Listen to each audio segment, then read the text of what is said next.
做乜嘢啊？做咩啫？你個衰仔咪仲發緊春夢啊？你咪仲諗緊奶啦錫你嗰下咧？不如你同哥哥交流下，咁究竟你嘅初吻甜唔甜啊？應該閉嘴吧。剛滿20歲的小伙子做這種夢很正常的呀，但是做完夢記得換內褲啊。你也不用不好意思，哥。我叫廖思遠，我都懂了，畢竟這個一直在喋喋不休的家伙是我哥，廖之白。這裡叫做布河，一個熱帶國家。隨着華裔越來越多，除了當地的布河語之外，中文也逐漸成為了日常交流的語言。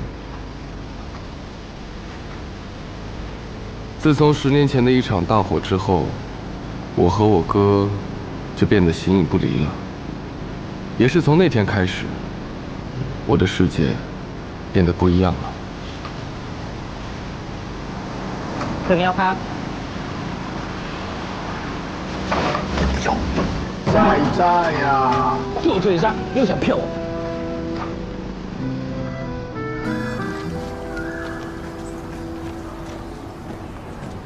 要不我們出去玩吧？你非要上課，你該不會是要見萊拉吧？你這年輕人真的是……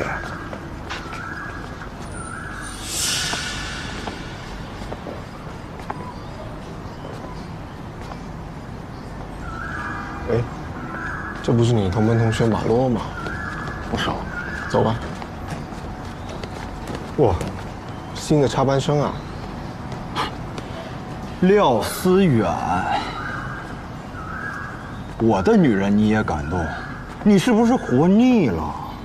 雖然咱倆不是朋友，但好歹同班了這麼久，全班都知道我喜歡萊拉，你竟然敢當眾親她！今天咱倆就像男人一樣，好好決鬥一下。你決鬥吧。來吧，我去食堂。我先展示，我這腿法你見過嗎？你頂得住嗎？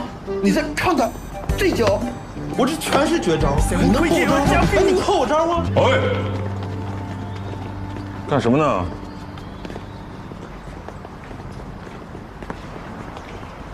老思遠，跟我回趟警局。我姐找我，去了你就知道了。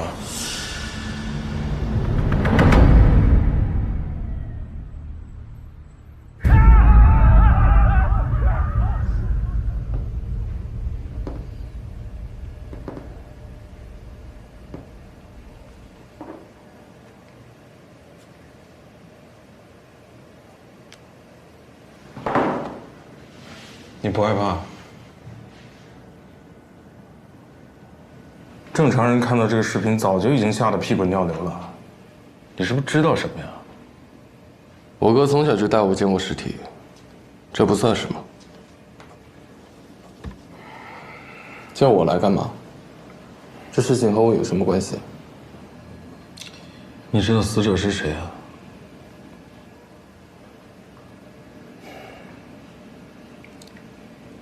你同班同學，萊拉。誰？狼在樂谷本村塞帕梅地拉農紅空安，那啥，那到漢農太後。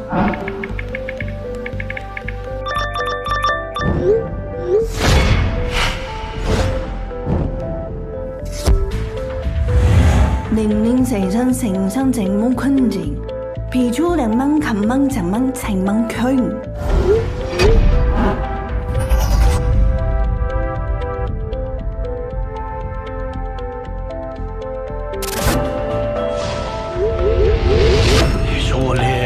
沒空麼還？那麼一呢？姑亞森路口那麼呢？都演馬漢路喂啊？誰？石頭裡那個女孩，我也不認識。你說開出那麼一個大頭，嚇都嚇死了。你們做過 DNA 對比嗎？會不會搞錯了？那我們警察是連死者的身份都確認不了，我們可能過來讓你配合調查嗎？廖思遠，我跟你講，新調過來的隊長一會兒就過來了，你說話態度注點意。啊！哎，隊長，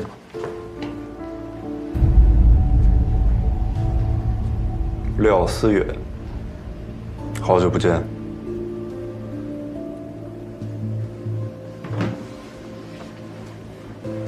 我现在代表不合适警局，希望你配合。死的是我的同学，我一定配合，但我不想和他说话。 10年前的大火案，我没有任何问题。当着你哥的面，我也这么说。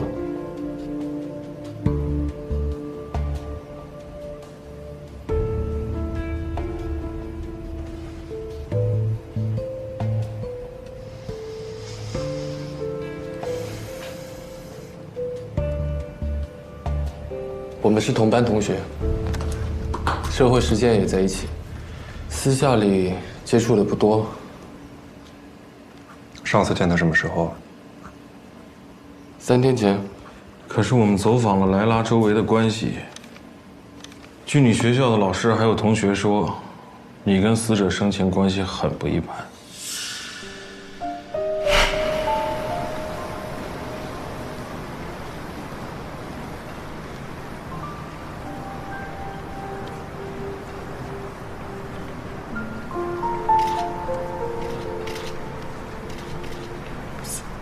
喂，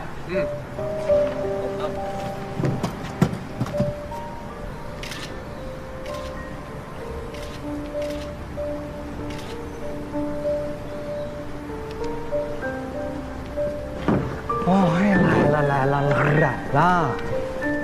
今天衣品可以哈，比你以前那些乱七八糟的衣服，今天显得好看多了。废话不多说，我们加个 line 吧。 装什么东西啊！你平时干些什么？难道我不知道吗？哈！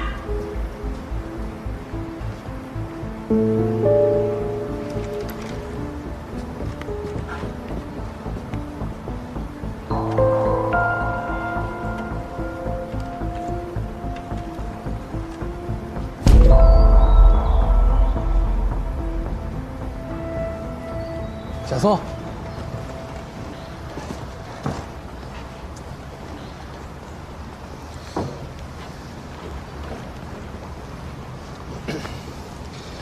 不就是个 line 吗？我给你不就得了？我给你俩拉个群，直接聊。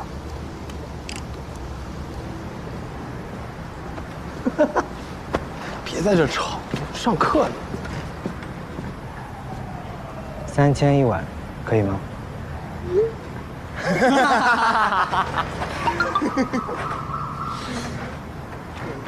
？3000现金还是刷卡呀？贾宋，你给我滚到炕头出来！ 主任，对不起，有个人他骗我。廖思远，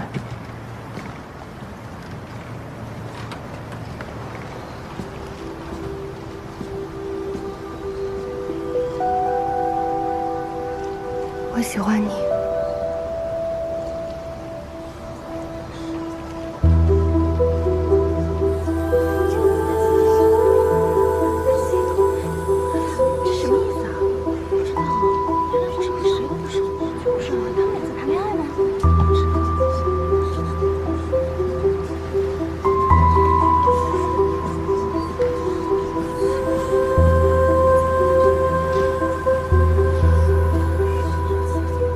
在谈恋爱吗？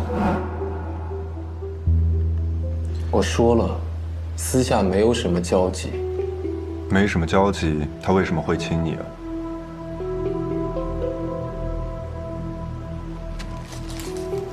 这个怎么解释？这是我们在莱拉家里找到的。案发前你出现在莱拉家里，是要隐瞒什么？我去送药。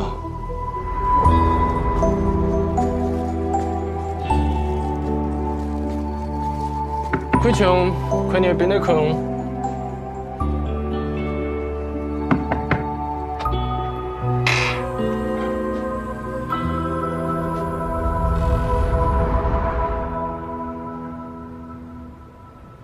怎么是你啊？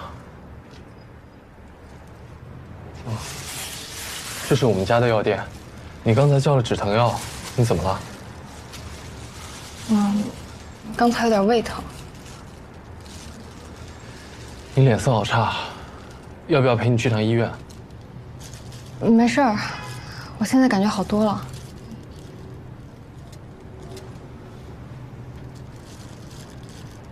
你要不要进来坐坐？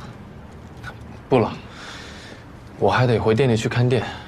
你早点休息，我先走了啊。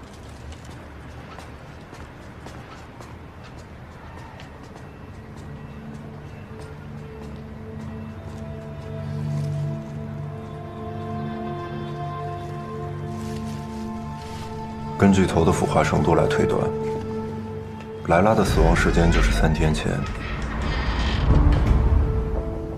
也就是说，她见完你之后就被杀了。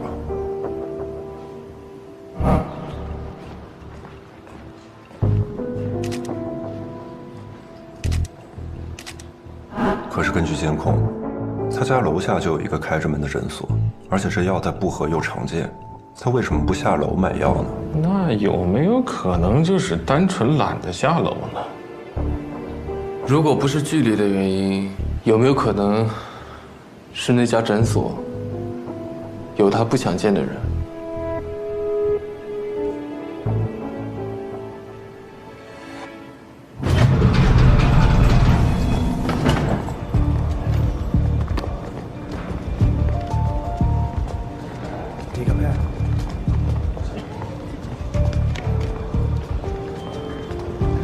队长，提供原石那黑矿，现在什么也查不出来。但是就这种分尸案，按道理来讲，其他尸块离头颅的距离应该不会太远，所以我们现在以发现头颅的市场为中心，画了一个半径5公里的排查区域。这个案子的重点不在于其他尸块，而在于头。啊？一般分尸案中，头颅最难被发现，因为可以用来辨别死者的身份。但在这个案子里，头反而是最先被发现的。他定时定点的被从石头里开出来，为的就是引发舆论。能做到这点的人不多，除了一时市场老板，就是购买人。当然，其他尸块也很重要。所以搜索范围要扩大到全市，这些山川、河流、废弃工厂、垃圾场这些地方都得查。并且凶手是耗费大量精力来准备的，说明是一场有计划的谋杀，不是激情犯罪。所以刚才廖思远说的那个诊所里莱拉不想见的人，或许是一条线索。查查我刚才说的3个线索间的重合点，也许能发现什么。明白，我这有事准备。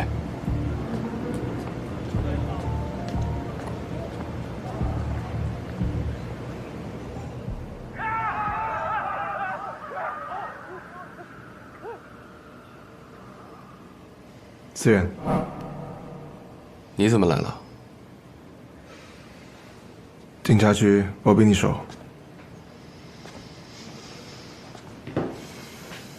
你觉不觉得整件事情很奇怪？我们从头再来一遍。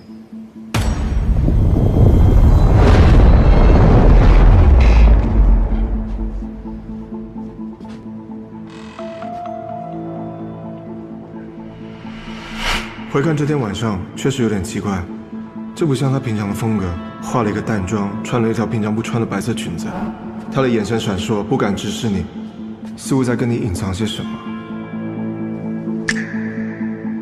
不了，我还要回店里去看店。你早点休息，我先走了。这些不寻常的细节，表示他似乎已经预知到今晚要发生什么，所以他对自己的死亡并不是一无所知，但是他最后什么都没有对你说。综上，只有一种可能，他在保护你。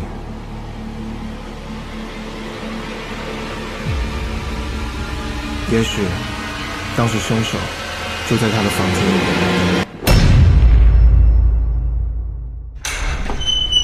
我知道，莱拉的事情让你很难受。但跟之前我遇到的状况都不一样，这是刑事案件，你只是个学生，你做不了任何事情，交给警察吧。交给那样的警察？过去的事情我们就不提了，好吗？提不提的你都是清白的。他如果真是一个好警察，他当年就不应该说谎污蔑你。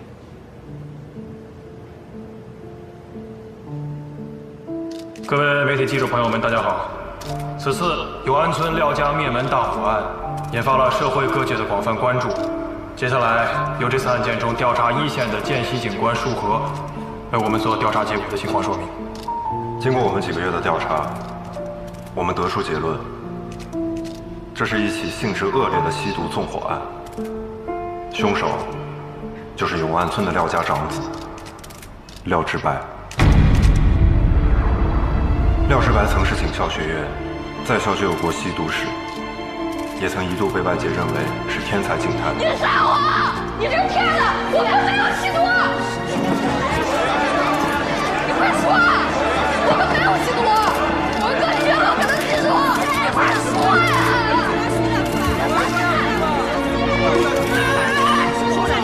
你们都是骗子！你们撒谎！你们都是骗子！你们都是骗子！骗子！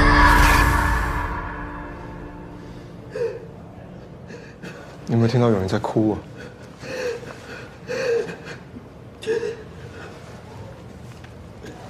老陆，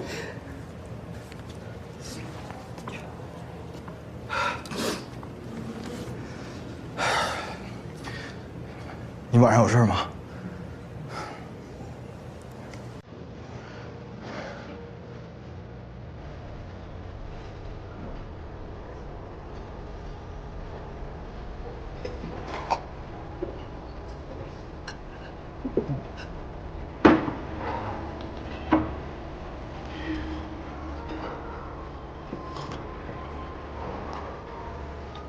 你找我来到底干嘛？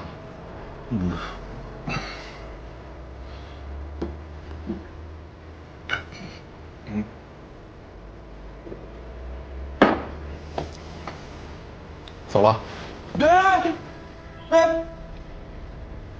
坐呀。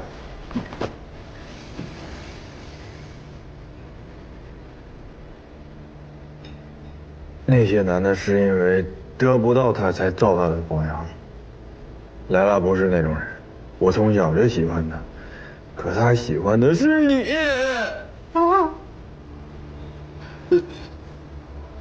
她明明是个好女孩，为什么？为什么？为什么偏偏遭受这一切？为什么？她当着那么多人的面亲了你，你知道她得鼓起多大的勇气？现在她死了，你一点反应都没有。耀子啊，你是不是天生就是一个和我们不一样的冷血动物啊？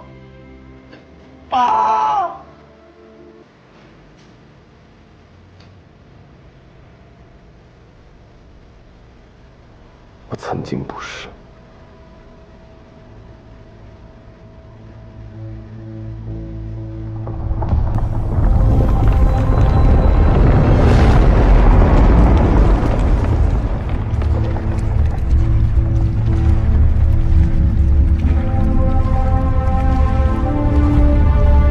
从10年前的大火之后，我的世界变得不一样了。我能记住发生在我身边的所有事情，并将记忆封存在这儿。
那场大火夺走了我的一切，除了……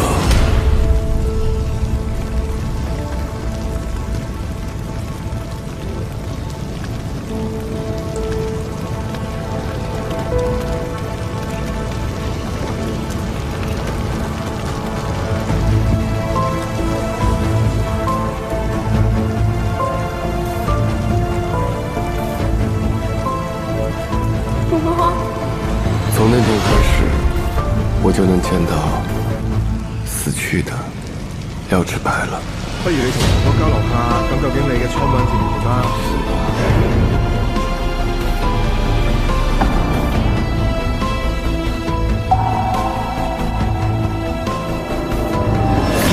这不是你同班同学马洛吗？思源，10年前的案子先放一放，破案要紧。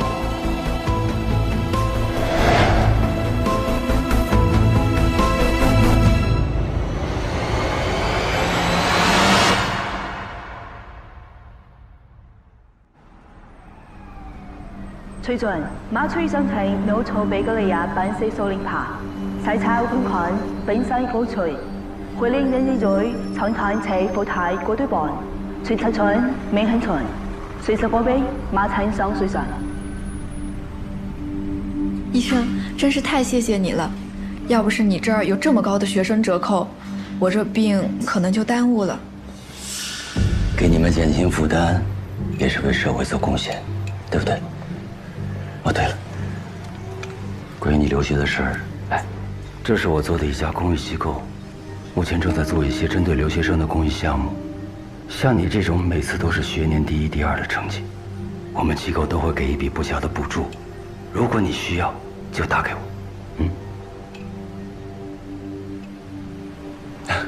那医生，我先回学校。好。梅，我就不送你了。好。哟，哎，这么巧啊！2位警官怎么来了呀？是哪儿不舒服还是？啊，我同事中午吃多了，肚子不舒服，路过个诊所，心想进来开点药。对，胃疼，老毛病了，你帮我开点普通的胃药就行。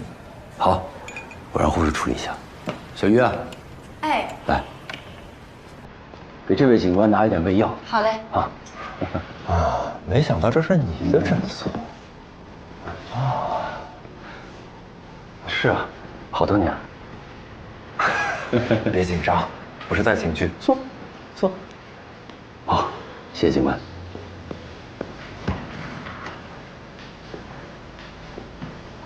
哎，昨天还把你叫来问话，没耽误你做生意吧？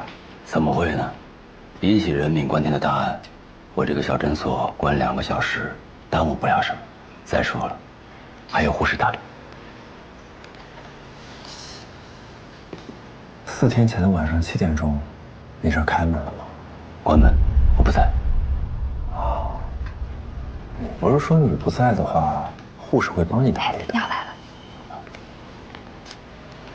同事的药，免费。是这样的，那天晚上我们俩去开了一个会，会后呢一起吃了个晚饭。是啊，那天宋安医生喝多了，我送他回的家。哦，是。 忘记那天还是小鱼送我回家，然后他自己回家。行，那没什么事儿，我先忙了。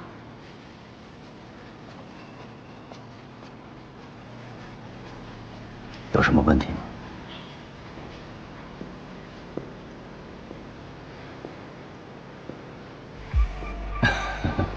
没事，我就是随便问问，不用太紧张。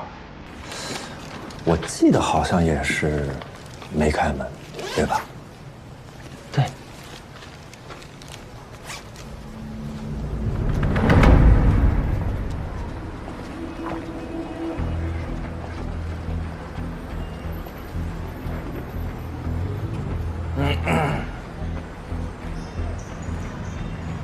莱拉家就住楼上。这也太近了。你刚才没问他莱拉的事，为什么呢？ 他在警局给我们的态度就是，他跟这件事没关系，只是碰巧成为了目击证人。谁？我也不认识。好像是这么回事。可我刚刚问他那天晚上诊所门开了没有的时候，他说没开，可监控显示是开着的。在不知道我们要问什么的情况下，他还是选择了撒谎。他一定有问题。莱拉不想见的那个人，大概率就是他。查查他这几天所有的行程，也许就能找到莱拉的尸体。知道了。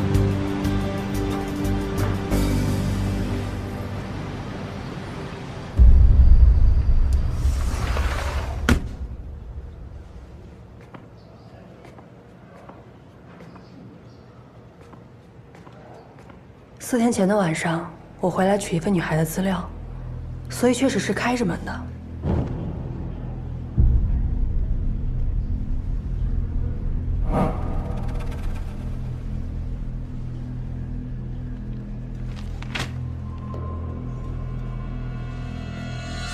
既然警察盯上我们了，我们后面的计划是不是要先停一停？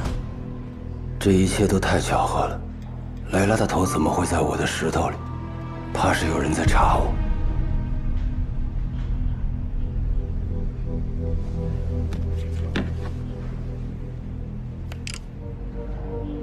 去帮我查一下这个人。这是谁？那天在警局被叫来问话的学生，听说是莱拉的同学。你去帮我查查，他是不是姓廖？老家是不是永安村的？我知道了。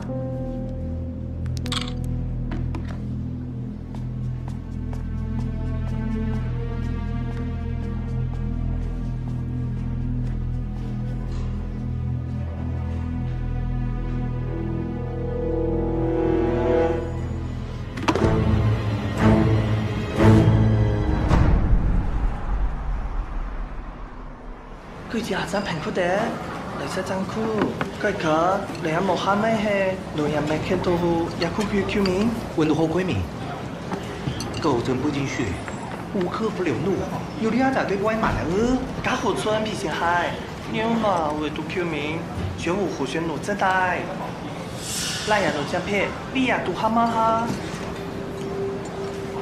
不如升佢聽柴，就隨冷水排定嘅。別邊他的，邊有個邊個誒，邊能不作為啊？說什麼呢？公免都媽媽，人都已經不在了，能不能留點口德？他自己不檢點，他的父母還來學校裡面丟人現眼，我說這些算什麼？我已經很克制了哈。怎樣？你要打人是不是？松，你上回给教导主任发信息那事儿，学校怎么给你处分的？你少！你要不说这个事情，我都已经忘记了哈。这次真好，连你一块收拾了。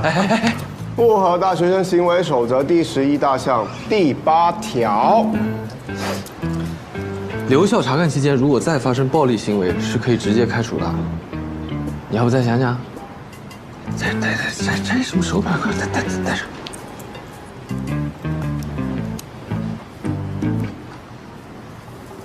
走。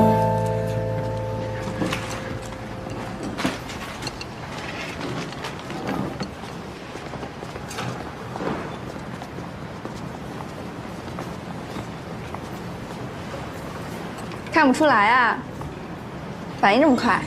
我只是不想我朋友人都不在了，还要被他们造黄谣。他们刚说什么？莱拉父母怎么了？对了，老师刚刚还找你呢，让你去趟会议室，快去吧。人家现在女儿没有了，你们现在在这里跟我讲什么啊？如果是你们自己的女儿没有了，就值6万块吗？6万，6万块！好了。其实我们的诉求啊也很简单，我女儿每个月给我4000普呢，我们要求校方按照我女儿10年的收入赔给我们，再加上一些精神损失费，一共也就80万。80万对你们学校来说不高吧？我们真的非常理解2位悲痛的心情，但实际情况是，莱拉是死在学校外面，我们学校是没有责任的呀。怎么叫没有责任了？我女儿刚刚人没有了，你们就讲推卸责任是不是啊？这样，这个是莱拉的朋友，他也去警局问话了，让他跟你讲一下情况好吗？我不听。他一个小孩子家知道什么呀啊？我们现在是要赔偿我女儿没有了，是不是啊？我们来聊钱的事情啊。这跟他没什么关系。阿姨，您知道莱拉这个学期成绩是多少吗？这跟我有什么关系啊？那您知道她每个月给你们的钱是哪赚的吗？我不想听这些啊！你买的新手机，花的也是莱拉的钱吧？你知不知道她的旧手机屏幕碎了，半年都没舍得换？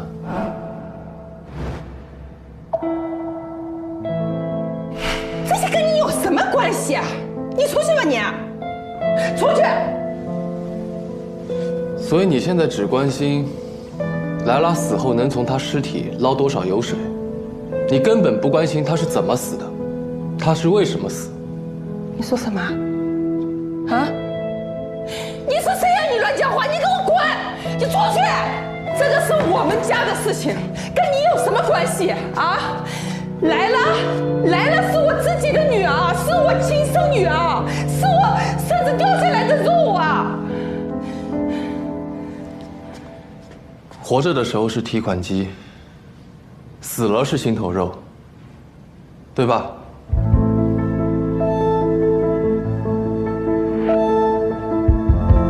这个小孩子是谁啊？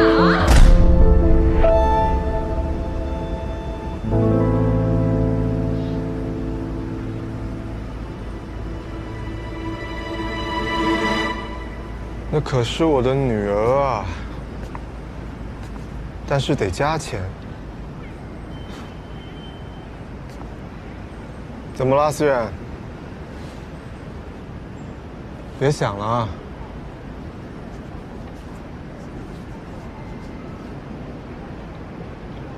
我真的不知道他过的是这样的生活。送药那天晚上，他明显是有话想说。你要不要进来坐坐？不了，我还得回店里去看店。你早点休息，我先走了。廖思远，怎么了？上次社会实践，谢谢你让我加入你的小组，要不然我又要落单了。不客气，下次我们还可以一组。好啊，谢谢你。走了。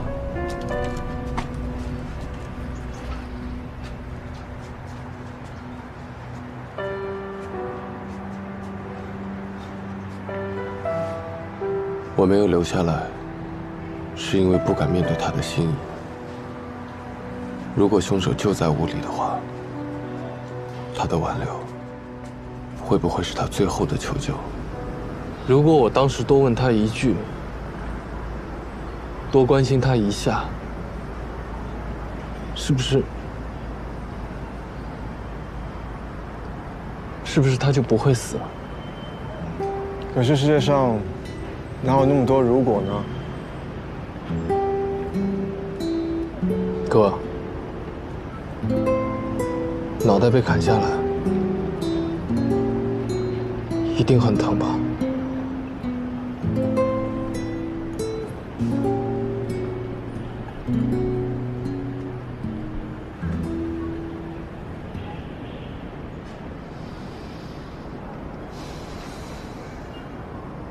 你叫我查案吧。你不是一直不想学吗？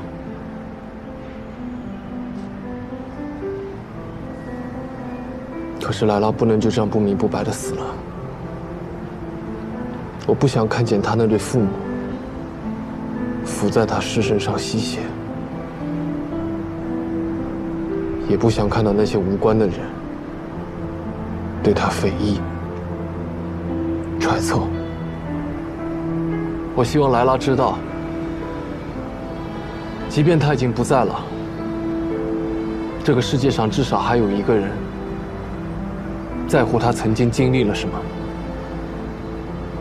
别人不关心的事情，我关心；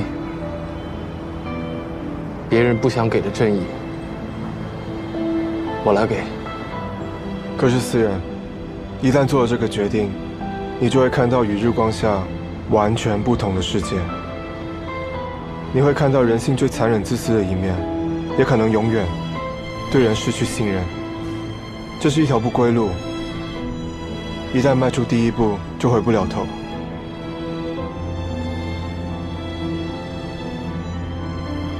但即便如此，你还是想要成为一个探视人吗？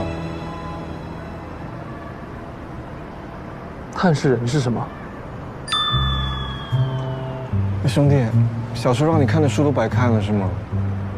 探视人就是侦探，但我比较喜欢探视人这3个字，因为听起来比较有文学性，有格调。行了，别叨叨，你懂吗？侦探都被用烂了。福尔摩是大侦探，我廖志白是个探视人，你呢，廖思远也是一个探视人，听起来就很酷啊！什么侦探，哎。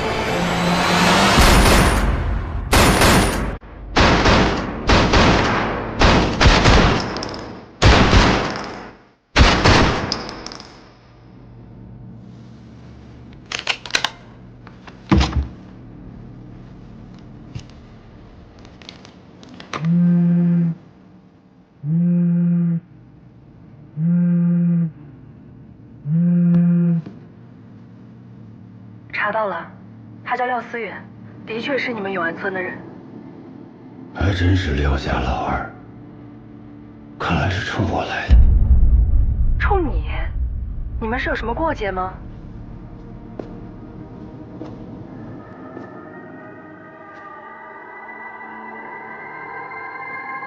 血海深仇。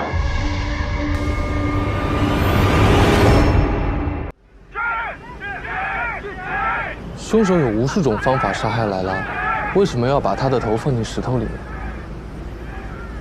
只有2个可能性：第一，要挑衅警方；第二，凶手对于尸体的拼接有特殊的癖好。这对于连环杀手来说并不罕见，有英国的 Lexton， 还有日本的佐川一正。但是目前这些都不能作为我们破案的方向。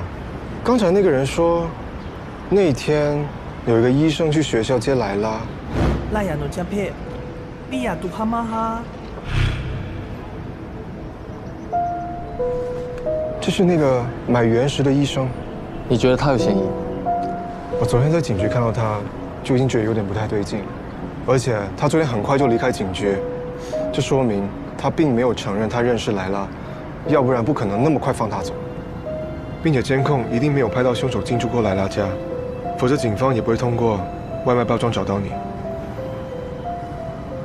顺着凶手在屋内的这条思路，恐怕行不通。那我们去趟诊所看看。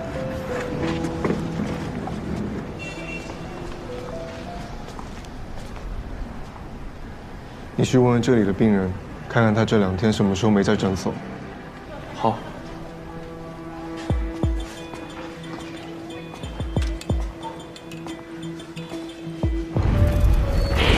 레뷰 피지콘 힘은 산샤렐린 퀸호미 Where? 비용 링링 스디 Basi tasi soe maka basi takio papi pepe foe la pasio shabakwe papi papio。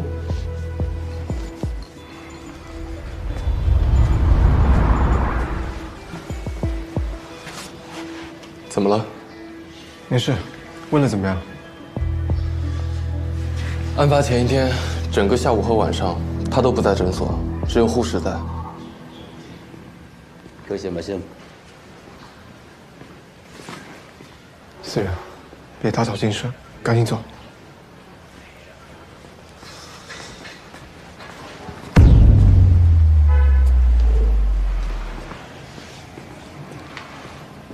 你是来看病的？我是来看长辈的。再见啊，医生。等一下。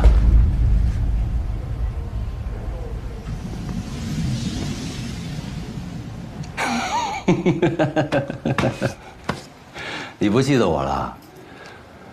我是宋恩啊，宋恩。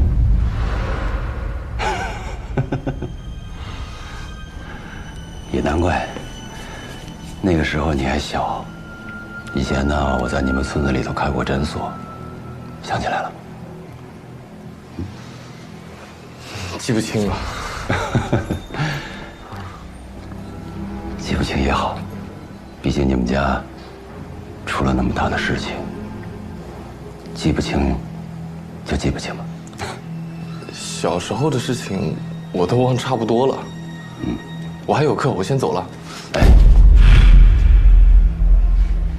好不容易见一面，我这也算是个做长辈的，一起吃个饭吧。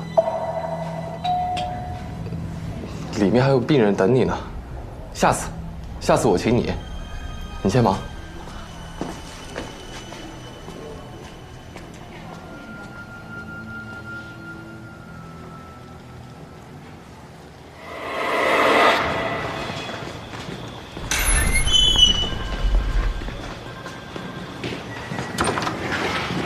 你知道身体有可能在哪儿？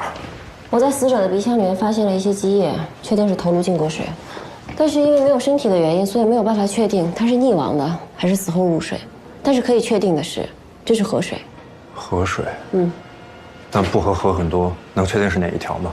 除了河水里面常见的一些硅藻和微生物外，还有一种东西，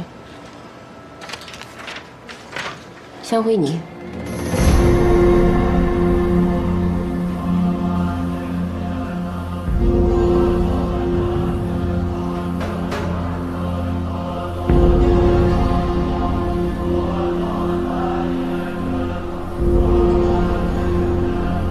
对，尸体就在这附近。在这儿？没错。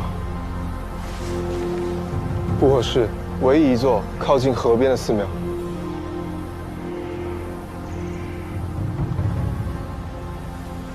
你怎么知道在这儿？这就是我接下来要教你的东西。我们推理一般有2种方法：归纳推理、演绎推理。归纳推理就是从特殊性到一般的一个分析过程，而演绎推理则是相反。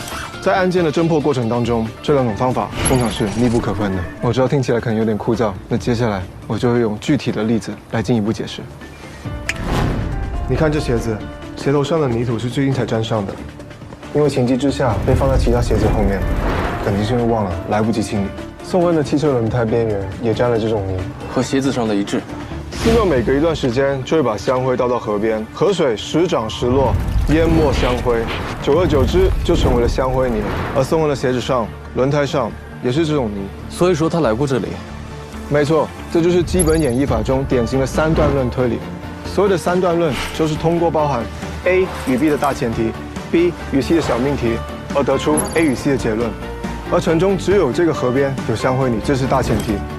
宋恩的鞋子、轮胎上也有香灰泥，这是一个小命题。帮我把中间项香灰泥抛开，就可以得出宋恩来过这河边的结论。只有来过河边，鞋底才会沾上香灰泥。宋恩来过，所以他的轮胎和鞋底都沾上了。可是我怎么觉得这还是一个充要条件的命题？你就是非常有天赋，开始举一反三了。就算我们证明他来过河边，那怎么证明他是来抛尸的呢？是的，但你有没有注意到，宋恩的车是新车，但这个后备箱却有被物体剐蹭的痕迹？你知道这是为什么吗？他那天下午没有立刻回到诊所，应该是想等天黑了来河边抛尸，但天暗下来，他没有注意到轮胎和后备箱上都留下了痕迹，再加上河边没有监控，他更加放松了警惕，没有及时把这些痕迹清理掉。你以上的论述就是归纳推理。可是这尸体已经沉入水底了，光靠我，可能没办法。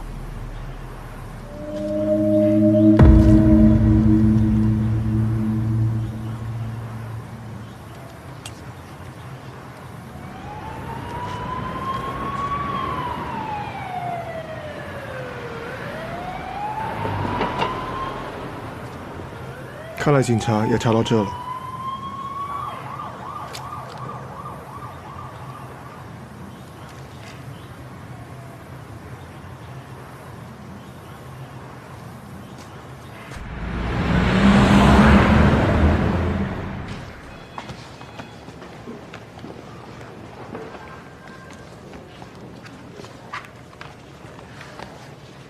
哎，我们通过排查才知道宋恩去过河边，你是怎么知道的？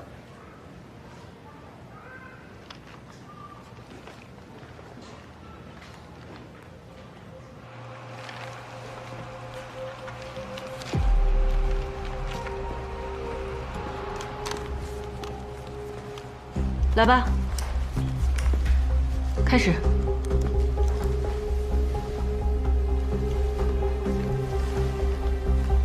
切口处平整光滑，是典型的锐器伤导致的失血性休克。脸部肌肉紧绷，呈现尸僵，面部呈现微笑状态，可能是服用了大量的精神类药物导致的后遗症。具体毒理结果还需要进一步检验。可是，他为什么没有尸斑啊？尸斑是由血液沉积引发的，如果死后立马被分尸，血液大量涌出，尸斑就不会那么明显。颈椎第3节处被砍断脖子，皮瓣无生物活性反应，说明不是死于斩首，应该是在死后被砍头的。手臂、腿部均有生前形成的伤痕，死者生前应该是遭到过毒打或是虐待。我们之前在他的口鼻腔中发现了积液，难不成是溺死的？刀。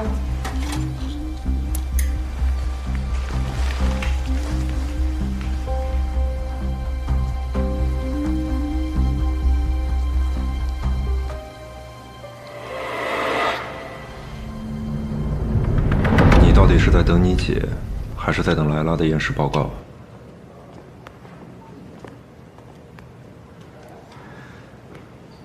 你的心情我能理解。莱拉和你是朋友，我都忘了，你曾经和我哥是朋友。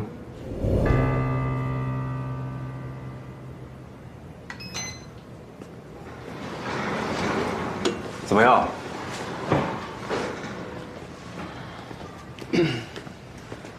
肺部和支气管都是干净的，没有水和泥沙，判断是死后入水的，不是溺亡。同时，颈部切口皮瓣无生物活性反应，也不是死于斩首。那死因应该是什么？我在他的手臂上发现了一枚针孔，同时他的体液中检测出了毒品阳性的结果，死因不排除是吸食或注射毒品过量。除此之外，还有一种未知毒素，已经送总部化验了，估计1周后会有结果。还有就是，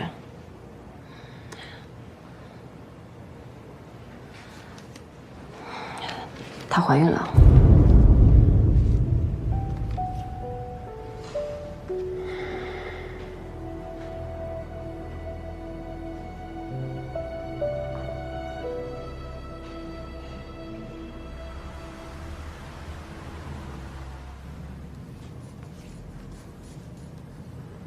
怀孕？莱拉虽然不至于吧？你记不记得有人說萊拉上了一個人的車？選佢嘅天才，佢前線，佢嘅永遠爛到魚。温度好鬼面，個護信最好需要做順仔路。我懷疑和那個診所的醫生宋恩有關係。有證據嗎？沒有，但我一定會查到，一定。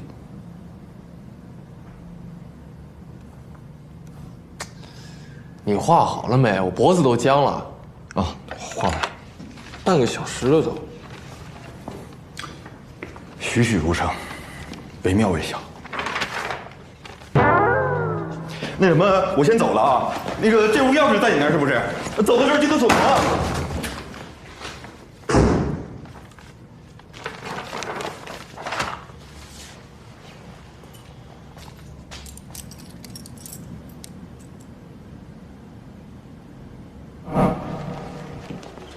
李队，这是在莱拉尸体衣物的内侧口袋里发现的证物。去上个厕所去。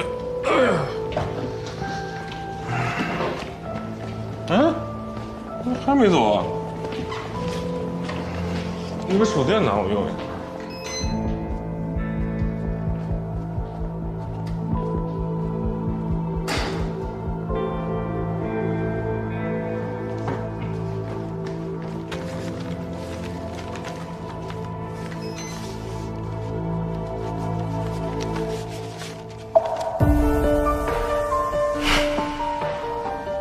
莱拉不吸烟，可为什么会随身带着一个打火机呢？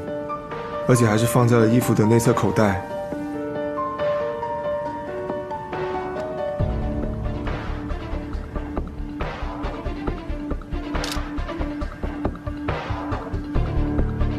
情趣酒店，就像你姐说的，莱拉的死因并不是溺亡，这就说明河边并不是第一案发现场。吸毒、怀孕，再加上眼前的这个情趣酒店，你会联想到什么？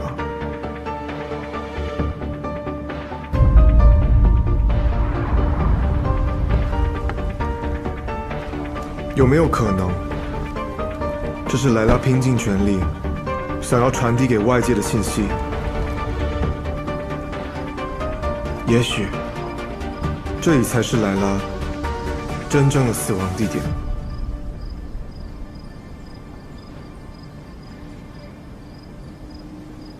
디팅구비체 슈킹오유 최오이대. 나만 좀 피드만큼 kia 같이 주반 중. 哎呀，你这样肯定不行，给人家些好处嘛。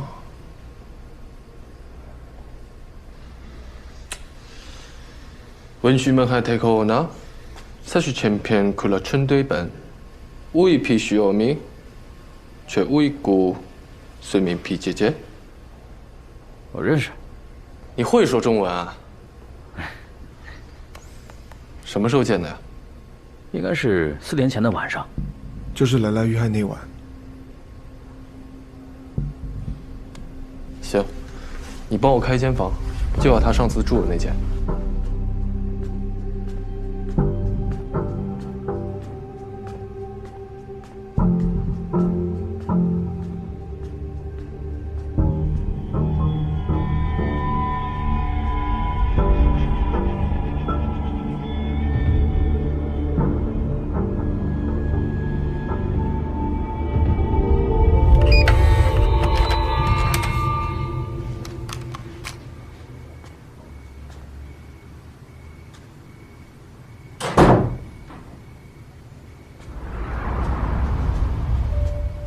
这个桌角的痕迹是新的，已经过了那么久，房间应该已经被打扫了，但是血迹是擦不掉的。思远，你有带卢米诺试剂吗？嗯。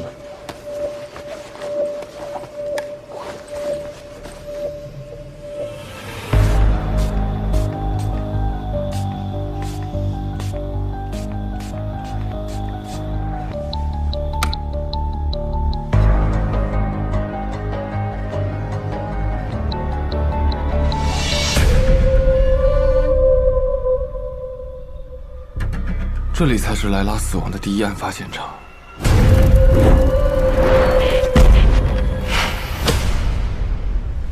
你姐说过，莱拉体表有伤，生前可能受到了虐待。桌角上的痕迹应该是莱拉和宋恩争吵过后，宋恩拽住莱拉的头撞向了桌角。莱拉继续反抗，跑到了门口。地表上的拖拽痕迹是宋恩拖行莱拉所致。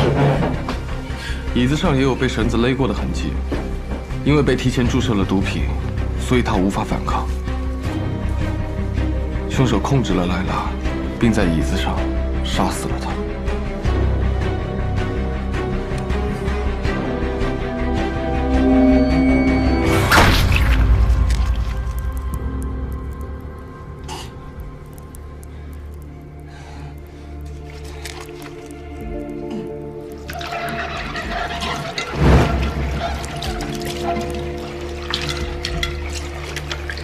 最后，清理现场，把尸体放进行李箱，带走，抛尸。现在房间里就是我们要找的证据，通过这些就能锁定嫌疑人。思远，我们尽快通知警方吧。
会让你死的。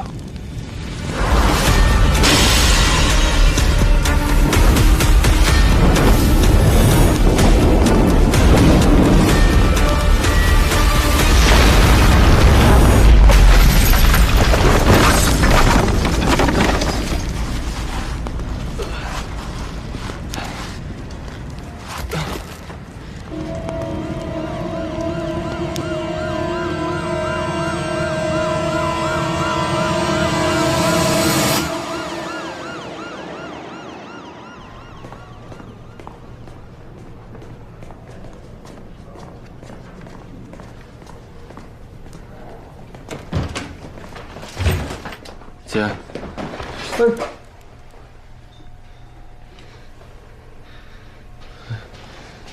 姐，少跟我嬉皮笑脸的！你从5楼跳下来，你不要命了？我这不好好的吗？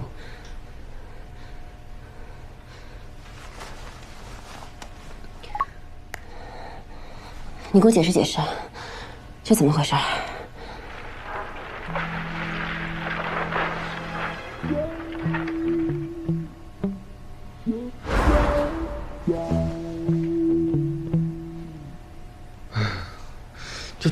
当时那情况，里面火全着了，我只剩这一个办法了。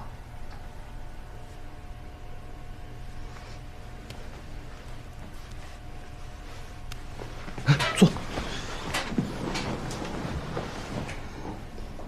那女孩跟你什么关系啊？同学。仅此而已啊？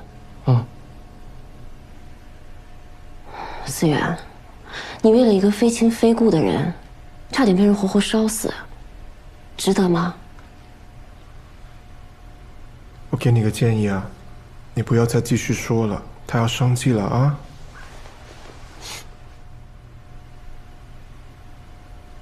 姐，你做了这么久警察，难道每一个被害人都是你的亲人或者朋友吗？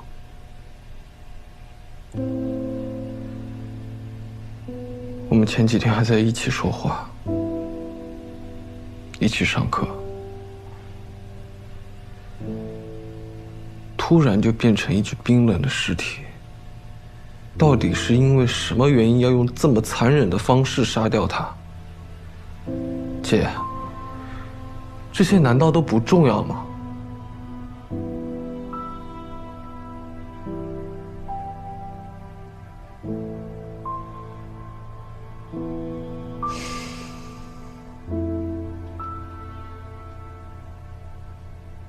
我这几天一直在想，他那天晚上到底要和我说什么？就像10年前一样，如果不是我非要闹着让我哥回来，他根本就不会死。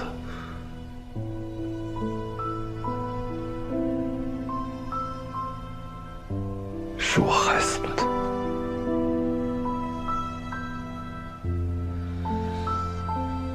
可为什么我还活着？凭什么我还活着？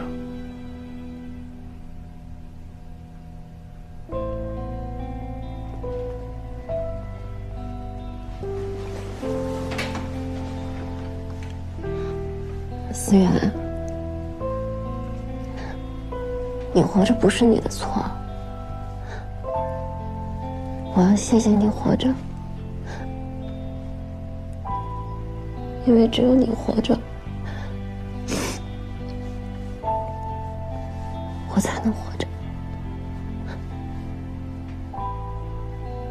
她叫戚夏，是我哥生前的未婚妻。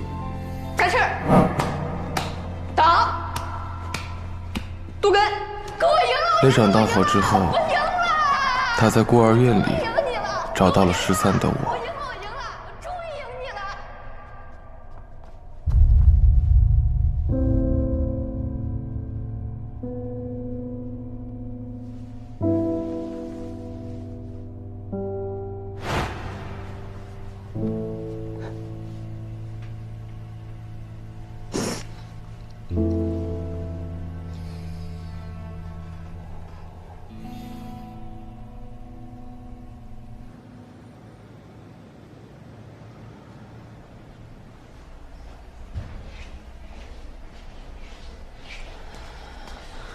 我弟弟情况怎么样啊？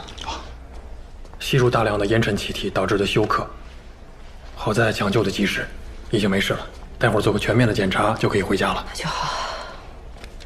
但是我们在给他做脑部检查的时候发现，他的脑神经回路依然有一定的损伤，这可能会导致他产生某些幻觉，看到一些本不存在的人或物，而且他对自己跳楼的事似乎也没有记忆，这有可能发展成双重人格的风险。我看了他过往的病历，他之前是有服用过精神类的药物吧？哦，对，但那是几年前的事情了，后来情况好转就停药了。怎么，他现在还是会看到那些幻觉吗？我不太确定，我还是建议你们出院之后给他做个全面的脑部检查。好，谢谢啊。不谢。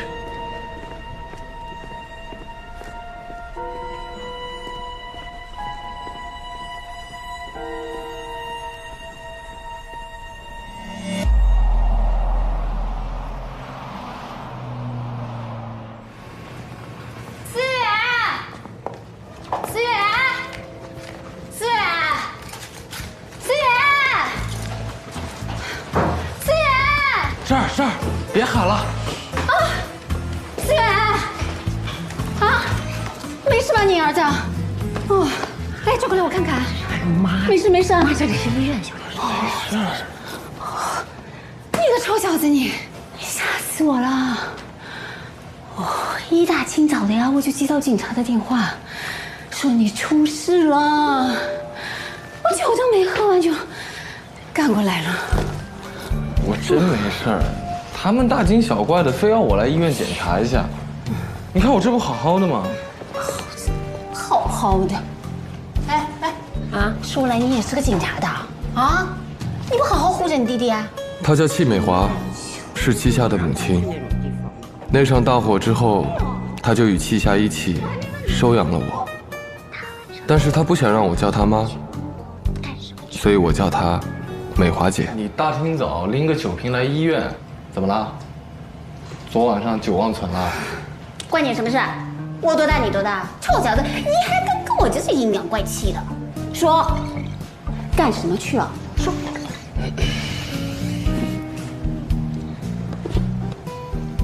你说。妈妈，我失忆了。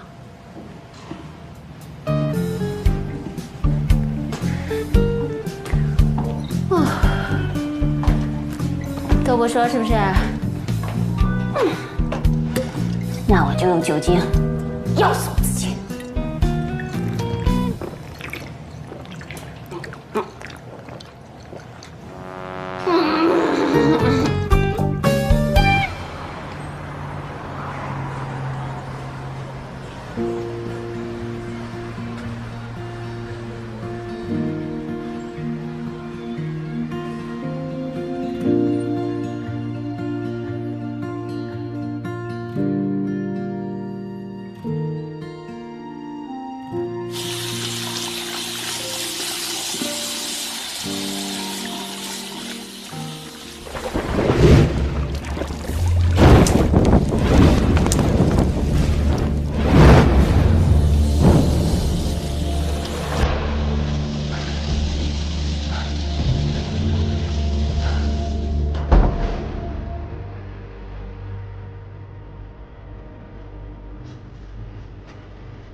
思远，你又想起10年前的纵火案了？对。